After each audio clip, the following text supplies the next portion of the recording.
అందరికీ యేసుక్రీస్తు నామంలో వందనాలండి. దేవుని దయ వలన దేవుని యొక్క గొప్ప కృపను బట్టి మనము మన కుటుంబంలో ప్రతి ఒక్కరము క్షేమంగా ఉన్నామండి. మీరు మీ కుటుంబంలో ప్రతి ఒక్కరు కూడా క్షేమంగా ఉన్నారని అనుకుంటున్నామండి.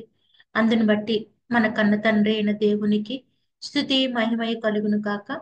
ప్రేమైన దేవుని పిల్లలారా, ప్రార్థన చేసుకొని ఈరోజు వాక్యాన్ని ప్రారంభించుకుందామండి. పరిశుద్ధుడ, ప్రేమ నమ్మకము కలిగిన మా ప్రియ పరలోకపు తండ్రి, నీ ఘనమైన నామానికి వేల కొలది వందనాలు, స్తుతులు, స్తోత్రములు తండ్రి. ఇప్పటి వరకు నా తండ్రి, మా అందరి జీవితాల్లో మీరు చేసిన ప్రతి మేలుకి ఉపకారానికైనా తండ్రి, మీకే వందనాలు, స్తుతులు, స్తోత్రములు తండ్రి. ఆరోగ్యంను క్షేమమును దయచేసావు తండ్రి. రాకపోకల్లో కృపణించావు తండ్రి. మంచి ఆరోగ్యంను దయచేసావు తండ్రి. కుటుంబాల్లో ప్రతి అవసరతలో మీ సహాయం ఉంచారు తండ్రి. అందును బట్టి మీకే వేల కొలది వందనాలు, స్తుతులు, స్తోత్రములు తండ్రి. ఇప్పుడు నా తండ్రి, మాకే మాటలు అయితే అవసరమో నా తండ్రి, ఆ మాటలను మాకు నా తండ్రి, నా తండ్రి జ్ఞానముతో నా తండ్రి మమ్మల్ని నింపి నా తండ్రి, ఎటువంటి మాటలు అయితే అవసరమో నా తండ్రి, ఆ మాటలను మాకు దయచేయమని నా తండ్రి, వినగల చెవులను అర్థం చేసుకున్న హృదయాలను మాకు అనుగ్రహించండి తండ్రి. ఈ మాటలు వింటున్న ప్రతి బిడ్డని, ప్రతి కుటుంబాన్ని జ్ఞాపకం చేసుకోండి తండ్రి. ఆరోగ్యంను క్షేమంను కుటుంబాల్లో ప్రతి అవసరతలో మీ సహాయం ఉంచమని ఈ ప్రార్థన అంతయు మీ కుమారుడు మా రక్షకుడైన యేసుక్రీస్తు వారి నామంలో అడిగి వేడుకొనుచున్నాము తండ్రి. ఆ మంచిదండి. ప్రేమైన దేవుని పిల్లలారా, మరి కొద్ది నిమిషాలు బైబిల్లో నుంచి వాక్యాన్ని ధ్యానం చేసుకుందామండి. మరి మనము ముందుగా మనం మాట్లాడుకుంటున్నట్లు మధ్య కొన్ని వారాలుగా మనం ఎలీషా గారి జీవితంలో దేవుడు జరిగించిన అద్భుతాల గురించి మనం మాట్లాడుకుంటూ వస్తున్నామండి. మరి మిగిలిన అద్భుతాలు కూడా మనం కొన్ని అద్భుతాలు మనం ఈ రోజు మాట్లాడుకుందామండి బైబిల్ గ్రంథంలో నుంచి. అంతకుముందు మనం 6 అద్భుతాలు, ఎలీషా గారి జీవితంలో దేవుడు జరిగించిన 6 అద్భుతాల గురించి మనం మాట్లాడుకున్నామండి. ఈ రోజు మరికొన్ని అద్భుతాలు అనగా మరి ఒక 3 అద్భుతాలను బైబిల్ గ్రంథంలో చూసుకుందామండి. ఎలీషా గారి జీవితంలో దేవుడు జరిగించిన మరొక 3 అద్భుతాలను ఈ రోజు మనం ధ్యానం చేసుకుందామండి. మనం గనక చూసుకున్నట్లయితే మరి ఎలీషా గారి జీవితంలో దేవుడు జరిగించిన 7వ అద్భుతాన్ని ఈరోజు మనం జ్ఞాపకం చేసుకుందామండి. 7వ అద్భుతాన్ని గనక మనం చూసుకున్నట్లయితే, ఎలీషా గారి జీవితంలో దేవుడు జరిగించిన 7వ అద్భుతాన్ని జ్ఞాపకం చేసుకున్నట్లయితే, మరి షూనేమి పట్టణంలో మరి గనురాలైన ఒక స్త్రీ మరి ఎలీషా గారికి మరి ఆయన శిష్యులకి ఆతిథ్యం ఇస్తున్న మరి సందర్భం అండి. మనందరం అనేక సార్లు విని ఉన్నాము. మరి ఆమె ఎలీషా గారికి మరి ఆయన శిష్యులకి ఆతిథ్యం ఇచ్చినప్పుడు, మరి ఎలీషా గారు ఆమె గురించి అడిగినప్పుడు, మరి ఆమెకు మరి సంతానం లేదని, మరి బిడ్డలు లేరని మరి ఎలీషా గారు మరి తెలిసినప్పుడు, ఎలీషా గారు తెలుసుకున్నప్పుడు, మరి ఎలీషా గారు ఆమెతో ఒక మాట మాట్లాడుతున్నాం. ఆ విషయం మనము జ్ఞాపకం చేసుకోవచ్చండి. ఆ మాటను కనుక మనం చూసుకున్నట్లయితే రాజుల 2వ గ్రంథము 4వ అధ్యాయము 16వ వచనాన్ని చూసుకుందామండి. రాజుల 2వ గ్రంథము 4వ అధ్యాయం 16వ వచనం. ఎలీషా మరుసటి ఏట ఈ ఋతువున నీ కౌగిట కుమారుడుండునని ఆమెతో అనెను. ఆ మాట ఆమె విని, దైవజనుడవైన నా ఏలినవాడా, అలాగు పలుకవద్దు, నీ దాసురాలిని నాతో అబద్ధమాడవద్దు అనను.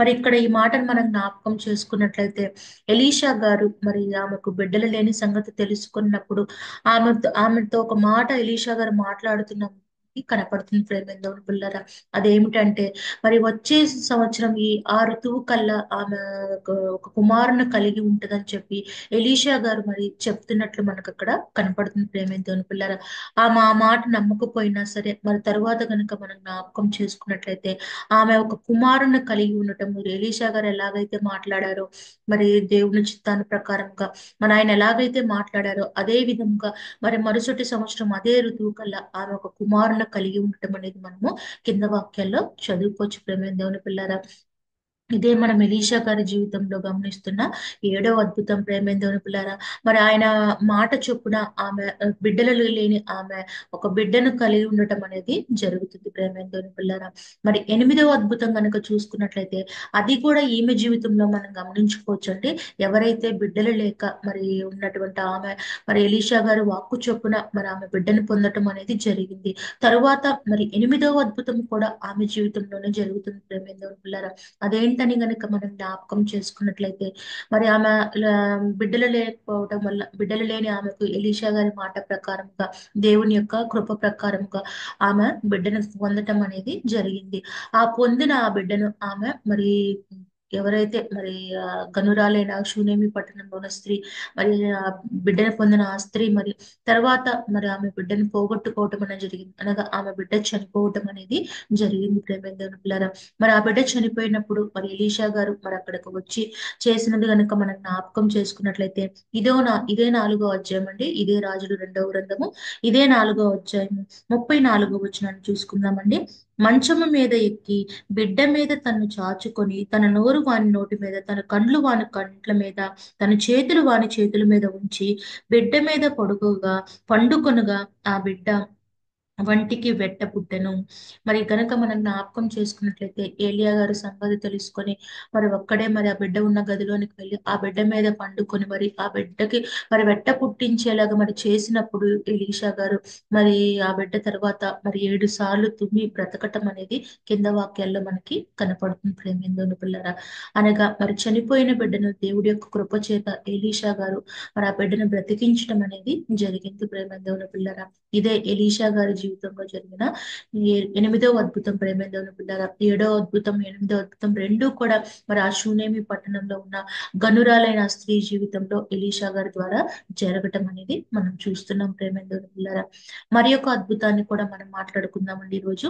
ఆ అద్భుతం కనుక చూసుకున్నట్లయితే, ఎలీషా గారి జీవితంలో జరిగిన 9వ అద్భుతం కనుక మనం చూసుకున్నట్లయితే, మరి ఎలీషా గారు మరి గిల్గాతుకు వచ్చినప్పుడు మరి ఆయన శిష్యులకి మరి తినటానికి అక్కడ ఏమీ దొరకలేదు. ప్రేమేంద్రులారా, మరి క్షామంగా ఉన్న ఆ ప్రాంతంలో క్షామం కలిగి ఉండటం వల్ల వాళ్ళకి తినటానికి ఏమీ దొరకకపోవటం వల్ల ఎలీషా గారు ఆయన శిష్యులతో మీకు ఏది కనిపిస్తే అది తీసుకువచ్చి ఒక కుండలో వేయమని చెప్పి మరి ఎలీషా గారు మాట్లాడినప్పుడు మరి ఆయన శిష్యులు మరి కనిపించిన ఆకులు, కూరగాయలు ఏవి కనిపిస్తే అవి తీసుకొచ్చి మరి ఆ కుండలో వేసినప్పుడు మరి ఆ కుండలో మరి అది విషంగా మారటం అనేది జరుగుతుంది. ఈ విషాన్ని భోజనం తినే సమయంలో మరి జ్ఞాపకం గుర్తించి మరి విషముగా మారిందని చెప్పి గుర్తించి మరి కేకలు వేసినప్పుడు మరి ఎలియా గారు పిండి తెచ్చి మరి ఆ కుండలో కలిపినప్పుడు అది రుచికరమైన పదార్థంగా మారినట్లు మనము గమనించుకోవచ్చు. ప్రేమేంద్రుని పిల్లరా, అదే ఎలీషా గారి జీవితంలో జరిగిన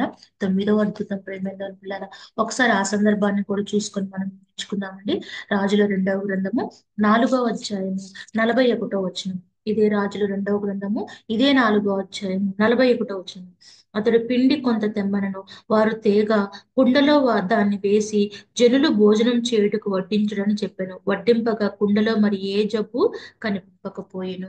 మరి ఈ కుండలో మరి విషముగా మారిన ఆ పదార్థం అనేది మరి తినటానికి వీలుగా ఏ జబ్బు లేనిదిగా, అంటే ఏ విషయం లేని పదార్థంగా మారిపోయినట్టు ఎలీషా గారు ఆ పిండికి తెమ్మని చెప్పి తెప్పించి కల్పించినప్పుడు అది మంచి పదార్థంగా మారినట్లు మనం ఇక్కడ గమనిస్తున్నాం. ప్రేమేంద్రుని పిల్లల, విషంగా మారిన పదార్థము మరి ఆ విషమంతా పోయి అది మరి తినటానికి వీలుగా పదార్థం మారిపోయినట్లు మనకి కనపడుతుంది. ప్రేమేంద్రుని పిల్లరా, ఇదే ఎలీషా గారి జీవితంలో జరిగిన 9వ అద్భుతం. ప్రేమేంద్రుని పిల్లరా, 7, 8 అద్భుతాలు మరి షూనేమి పట్టణంలో ఉన్న గనురాలైన స్త్రీ జీవితంలో జరిగినాయి.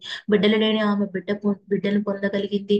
ఆ బిడ్డ చనిపోయినప్పుడు తిరిగి ఆ బిడ్డ ప్రాణాలు మరి పొందగలిగింది. ప్రేమేంద్రుని పిల్లరా, 9వ అద్భుతముగా మరి కుండలో ఉన్న విష పదార్థంగా మారిన ఆహార పదార్థం అనేది తిరిగి మరి మంచి పదార్థంగా మారటం అనేది జరిగింది. ఇవే ఎలీషా గారి జీవితంలో జరిగిన మరొక 3 అద్భుతాలు. ప్రేమేంద్రుని పిల్లరా, మరి మిగిలిన అద్భుతాలు, ఎలీషా గారి జీవితంలో జరిగిన మిగిలిన అద్భుతాలను మనం వచ్చే వారం మాట్లాడుకుందామండి. మరి ఇంకా ఎవరైనా ఈ జూడిత్ సిజిసి ఛానల్ ను సబ్స్క్రైబ్ చేసుకున్నట్లయితే ఈ ఛానల్ ని సబ్స్క్రైబ్ చేసుకోవాల్సిందిగా ప్రేమతో కోరుకుంటున్నామండి. అలాగే మీ బంధువులకి, స్నేహితులకి, మీకు తెలిసిన వాళ్ళందరికీ కూడా ఈ మెసేజెస్ అన్నిటినీ షేర్ చేయవలసిందిగా కోరుకుంటున్నామండి. అందరికీ